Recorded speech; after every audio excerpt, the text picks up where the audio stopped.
মেয়েটাকে যা খাওয়াবি সে ভালো মতো মিশিয়ে দিস হয়নি। আর বৌদি এখন বলছে আমি যেন নিজের ছেলেকে নিয়ে বাড়ি থেকে বেরিয়ে যাই। তুই শুধু আমাদের একটু সাহায্য কর বাবা। এতে আমার কি লাভ পিসি? নিজের লাভ ক্ষতি হিসাব নিজেই করে নিস। তাই নাকি? এবার যদি ওই মেয়েটার বদনাম হয়ে যায় তাহলে বাড়ির লোক ওকে ওই বাড়িতে থাকতে দেবে না, আর না পাড়া প্রতিবেশী। যদি সবাই বাড়ির বউয়ের এমন কাণ্ড কারখানা দেখে তাহলে কেউ ওর পাশে দাঁড়াবে না।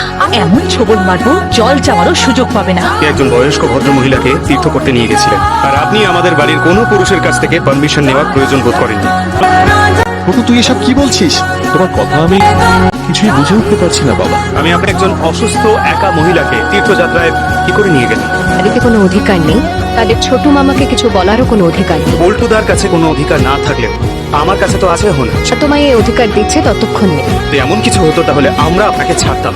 তোমাদের মা নিজের ইচ্ছেতে গিয়েছিলেন, তো সেক্ষেত্রে অন্য পারমিশনের কি দরকার? আমি তো বলিনি ওনাকে আমার সঙ্গে যেতে।